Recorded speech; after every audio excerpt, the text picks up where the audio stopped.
Hi, I'm Sam from Sheridan Computers. In this video, we're going to take a look at the Synology DS1520 Plus NAS unit. In one of my previous videos, I had a look at the DS220 Plus, which was a 2-bay NAS unit. This one is a 5-bay NAS unit, and it's a bit more beefier. I was that impressed with the 220 Plus that we decided to get the 1520 Plus. Before we take a look at them, if you'd like to hire us, head across to our website at sheridan.co.uk and click on that Hire Us button. If you find this video useful, please hit the like button and consider subscribing to the channel. And if you hit the notifications icon, you'll receive notifications of any new videos as they are released. So with that out of the way, let's quickly compare the two. So I thought the 220 Plus is a great little device. The fact that it only has 2 bays, it's a bit restrictive on what you can do with it. And to be honest, even though the 1520 Plus is a lot dearer, it is a beefy machine. It's a lot more expandable. So yeah, it's a lot better for business use as opposed to the 2-bay version. And because it does have 5 bays, and the cost of hard drives, it can be cheaper to fit like 4 terabyte drives, for example, as opposed to fitting large drives to the DS220 Plus. So if you take a quick look at them, one of the great things about Synology's website is the fact that it does have a compare function on the website, so you can like choose the models that you want and you can compare them. So there's main differences between this one, obviously, apart from the 5 drive bays, is it's got a bit of a beefier Celeron processor. The previous one was a 2-core, this one is a 4-core. The 220 came with 2 gig of RAM, which you could expand. This one comes with maximum amount of memory that it can take, which is 8 gigs, so it's 4 plus 4. Drive bays, as we mentioned, the DS220 has 2 and the 1520 has 5. Expandable up to 15 using the DX517, so you can fit 2 of them to take up to a total of 15 drives.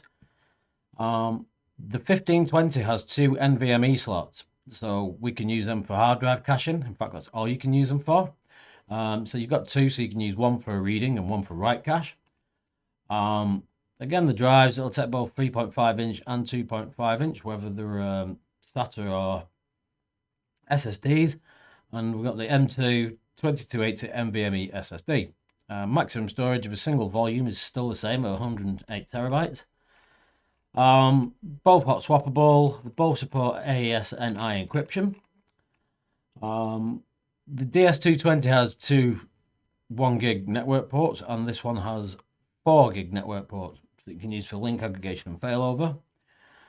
The 220 does support the USB SD copy, whereas the DS1520 Plus doesn't. The file systems are the same. Obviously, the size is going to be a little bit bigger and a little bit heavier. Noise levels, it's a bit noisier, as it would be having more hard drives. The power supply unit is 120 watts as opposed to the 60 watt. So with that out of the way, we'll go ahead and have a look at getting out of the box. So obviously the supported RAID types on the DS220 Plus are limited. You can only do RAID 0, RAID 1 type of thing because it only has 2 drive slots, whereas this one supports a lot more. So we've got 0 straight up to 10. So let's head across and pull it out of the box.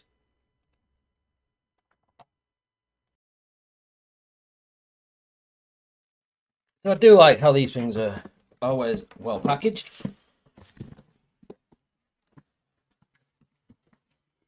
We have another box within the box.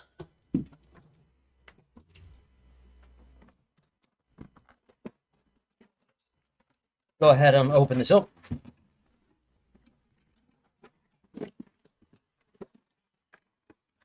We've got a UK power lead.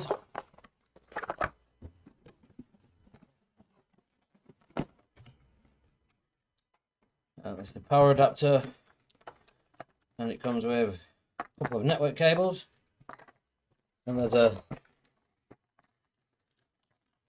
locking key on the front of this.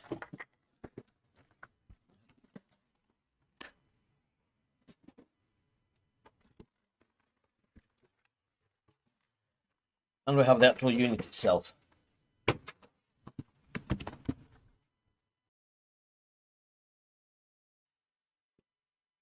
So it's still quite a small unit.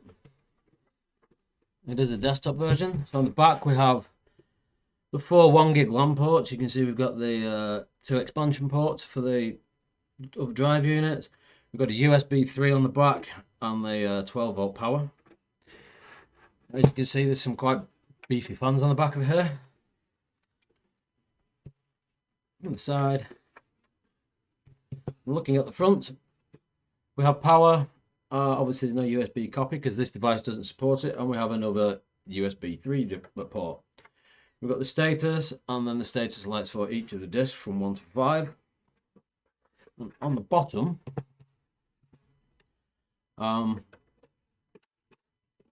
is where the NVMe slots are. So it's push in. No tools required.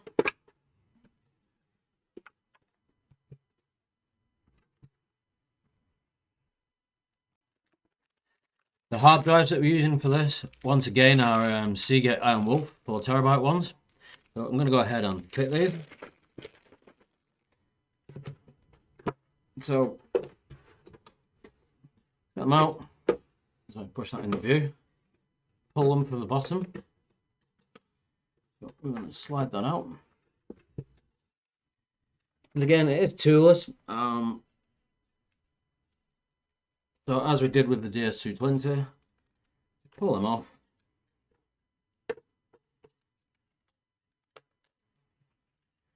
The hard drive on top of the caddy.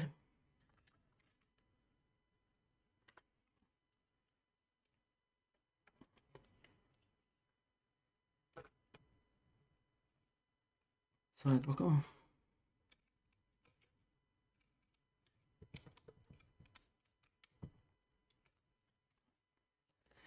So no tools required, no screwdrivers, exactly the same as we did with the 220.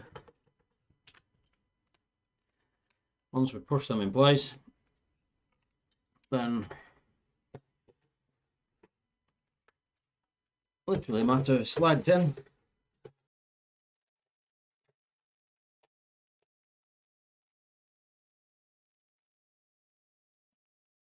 Okay, we have our hard drives fitted, so let's power it up.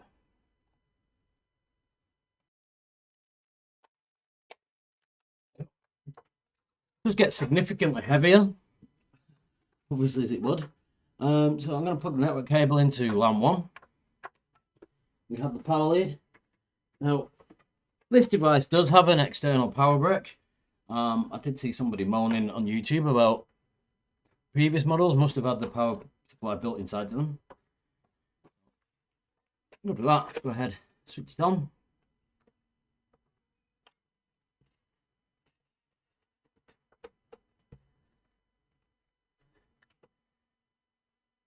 So we're flashing to indicate that we are booting up.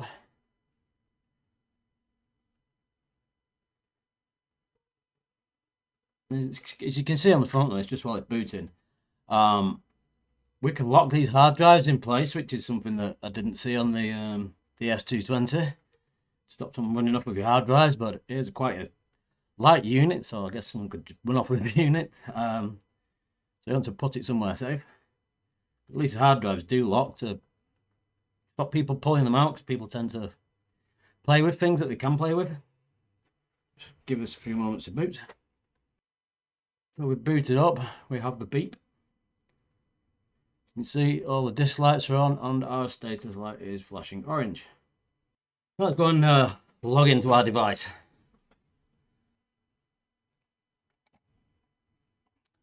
Not that screen, I want this one. So we're going to head over to find.synology.com.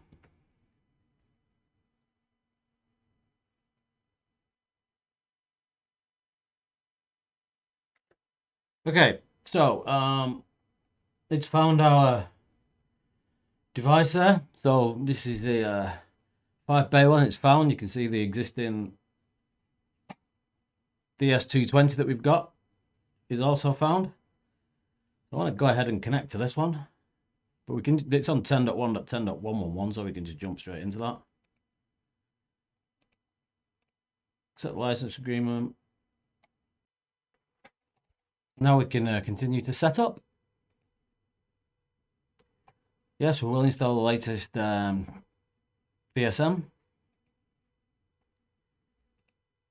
All hard drives on disks 1, 2, 3, 4, 5 will be removed during installation. Are you sure you want to proceed? Yes, we do. They're brand new drives.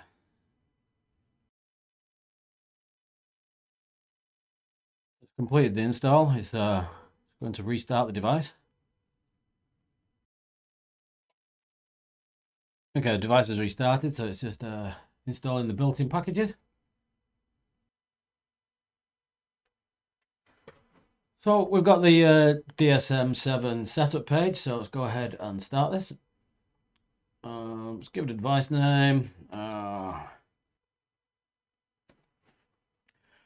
So these options, we're going to let it to install important DSM packages and updates. I recommend that you let it update itself. So creating a Synology account, we've got one, so I'll go ahead and sign in here.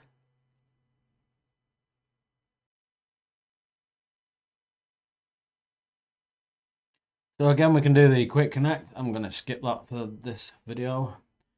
But you can install around the clock monitoring and protection and the DSM configuration backup. So I'd recommend that you do these. I'm just going to leave this for now. And that's it. We're all installed. We're all set up. It's that easy to set Synology devices up, and I really do like how easy they set up. So if somebody does need a turnkey solution, obviously if you want something like TrueNAS is a bit more advanced than this, or a bit more in depth. This is just plug in and go. So create the storage pool and volume. So we'll leave the RAID type to SHR, fault tolerance of 1. I want to use all the drives for it, which will give me a total of 14.5 terabytes. We set it to the maximum size.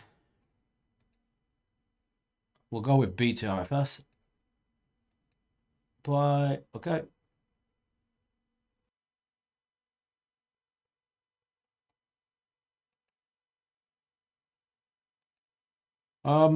That's it. I'm not going to go much further than there. I will do some more videos on this. It's optimized in the background. This is a really nice device. I do like it. So let me switch back to full screen. So I am planning on doing some more videos on Synology, especially the backup options and stuff that are available with it. But this was, I'd got one. I was just unboxing it and figured that I'd share it with the world. So if you did find this video useful, please hit the like button, and as I mentioned at the beginning, consider subscribing to the channel. Don't forget to hit that notifications icon to receive notifications of any videos that we do. And as always, if you'd like to hire us, head across to our website at sheridan.co.uk and click on that hire us button. See you in the next video.